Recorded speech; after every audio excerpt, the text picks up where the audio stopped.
Actually, it's been an extraordinary journey exploring the rich cultural tapestry of Buscalan, not only witnessing the artistry of Apo Wang Og, but also getting to know her.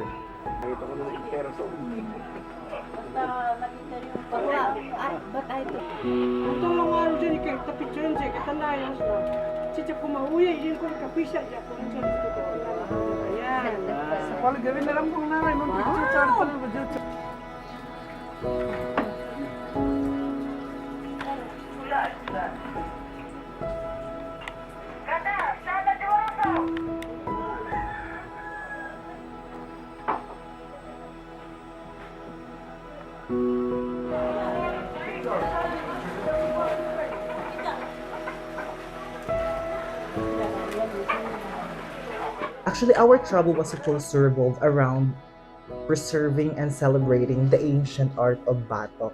But since she is the Apo Wang Od, at 100 years old, she wanted to take our conversation into whole another level. And yes, we all know her work is a testament to the enduring legacy of Kalinga culture, but she wanted to share her story.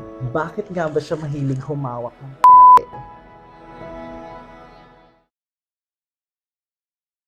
Sabi daw ni BBM sa kanya, kahit na presidente ako, hanggang lang dito sa Pilipinas, hindi kagaya mo na sa buong mundo. Kaya nga, si BBM hanggang Pilipinas lang, pero ikaw buong mundo ka, nakita mo yung mga dumadayo sa'yo, buong mundo, may Canadian, may American, may European, malalaki pa yung ganun. Tapos di ba nakikita kita sa vlog, sabi mo ganito. Sabi mo sa vlog, di ba? Sabi mo, anak na kayo. Yung sinend ko sa'yo picture. Sabi ni Apo, anak na kayo. Gustong gusto mo yun eh. Di ba kanina, may Canadian? Hinawakan mo daw dito eh. Nagwadari na dabang malyar karad. Ingkukut, ingkuk. Dan alam cang ko na wakang ko. Aba, tan huyugo. Sabi yung mga malyar. Ay, malaki nga daw, malaki. Malaki na uso mo. Maliit na. Ay, dapat ako pinahawak mo. Si Jaro na ko dad, hindi ibara, hindi dararo. Bukas pag pwesto mo dito, tatabi ako sa'yo, tapos ako mag-check. Ano niya kasi ko. Ay, malakas, malakas. Yamara, gato! Oh, malapit ka naman. Tignan mo kung may foreigner na pababa, saan ka bumaba? Ay, malakas na utin na. Tumitigas na daw. Oo, yun sa iba na. Malaki, malaki. Malaki. Puntahan ko siya sa homestay niya. Ang kailan, asawa-asawa kaya sabi na, anak ko yun. Ay, maliit na okay na. Ano na ko sa kupayan? Ulay masarap, ulay malaki, masarap. Ala. Yung nga lupa rin. Gusto na ano malaki.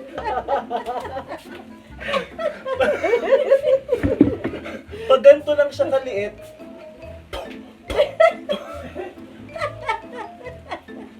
pero pag malaki, Agang sakit ni babae. Sa masarap. lalaki. Masarap. Masarap ka nun. Masakit sa tiyan pag maliit kasi puro hangin.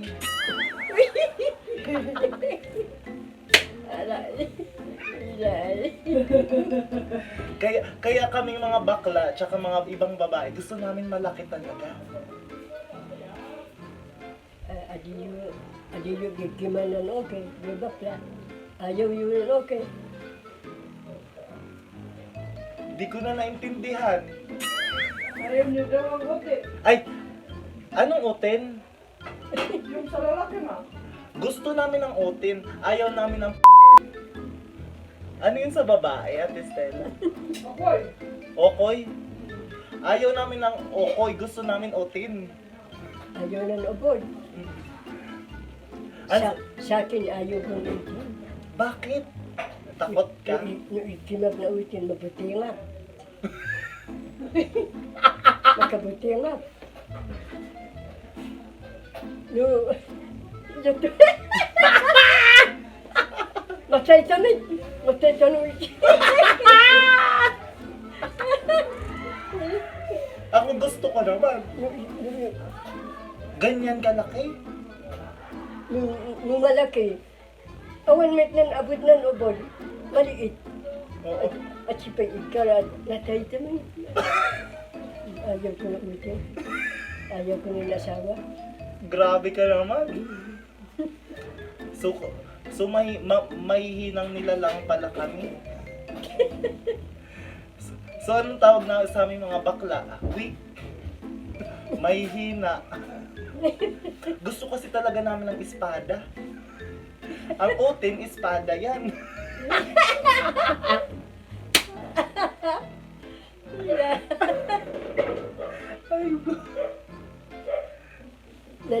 Nan madikano, agsarsarsa.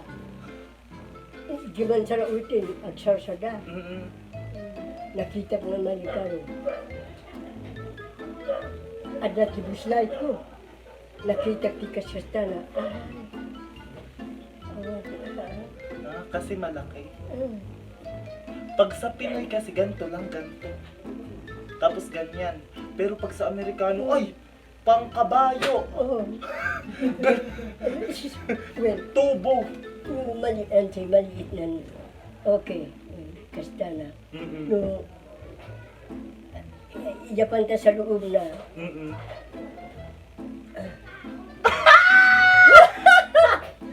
matay damit. Natayak ang kasta. Ayaw mo talaga ng kasta? Ayaw ko. Kami naman mga bakla, gusto namin pakasta. Ikaw ang aming living legend. Nag-iisa ka lang sa buong Pilipinas, kaya yung gantong usapan natin, sobrang privilege na ako. Ang ganda-ganda pa nito. Ang bata-bata. Ang bata-bata. Ang ganda nga ng kulay ng buhok mo. Pulang, nakapudaw na Pagbalik ko talaga dito, kukulutin kita ng ganto. Kaya wag mo nang pagupitan yung buhok mo. Wag ka nang papuwis. Kasi kukulutin kita pagbalik ko. Si Maro Papuis, tot ang sururo. Achi. Ayaw niya daw papuis. When? Manchubus. Nag-iisa ka lang. Isa pa lang. Ikaw ang aming hero. Kinikilig ka pa nga. Masarap sa pakiramdam na open si Apo na pag-usapan ang mga ganong bagay, lalo na't ako lang naman yung natatanging turista ang tinanggap niya at ng kanyang pamilya sa kanilang bahay.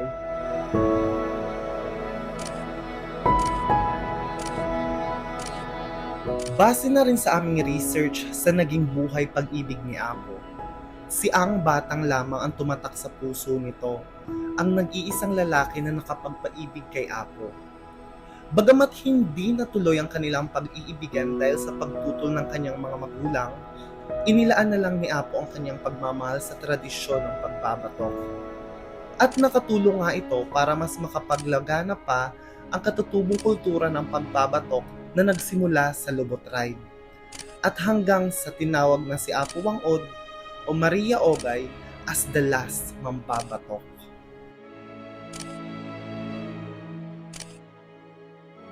Her passion for preserving this art form is truly inspiring. Kaya mataas din ang respeto ko kay Ate Grace at kay Ate Ilang dahil pinili din nilang aralin ang tradisyong muntikan ng mabura.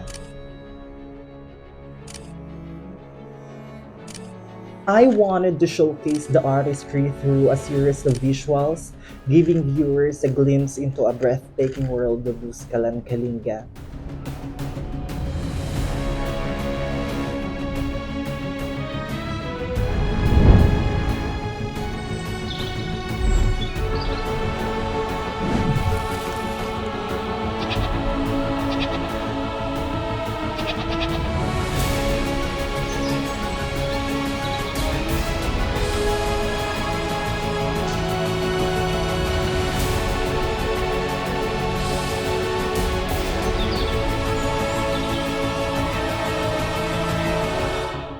I wanted to emphasize the global impact of Apo Wang Od's art, especially when she earned the recognitions of the international celebrity when she poses as the cover of the Vogue Philippines last year. And recently, she received an award from the President Bongbong Marcos, the Presidential Medal of Merit.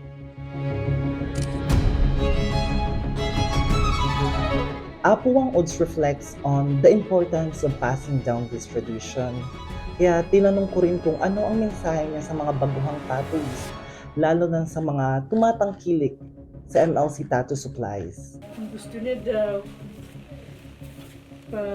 Tabalian na panatilihin na yung pagtatato ay nakakano sa tao, nakakainganyo. Opo, dapat maganda. Oo. Dapat gandahan daw nila. Long patience. Long, ano ba? Sa English, ang ano, yung haba ng pasensya. Ah, It's been an incredible journey and I am grateful for the opportunity to share this cultural treasure with the world. Tigasaan ka daw. tigasan? Tigasaan. Ang taga-Romblon ako pero dyan ako ngayon nagsistay sa Manila. Romblon na ruili na, ang imin ko Manila. Di siya na Manila. Romblon, malapit sa Maynila daw. Hindi, parang 15 hours din yun from Manila. Uy, gusti, adat sa duwan, tan na sa buwan na rin liba, uyas. Nakuja si Cha, ingkarad Manila. Tatawid pa ng dagat, sasakay ng barko. Diretso yun. Ay, subay Charles Huang vapor. Ba't ka natatawa? Ay, daw. Ang layo. Pinuntahan talaga kita dito. Kasi we love you. We love you so much. Kaya dapat healthy ka lang parati Gusto namin healthy ka. I love you so much. Love you so much. Thank you all for watching and I hope you deeply appreciate the art of batok. Once again, this is Curtis and I am from MLC.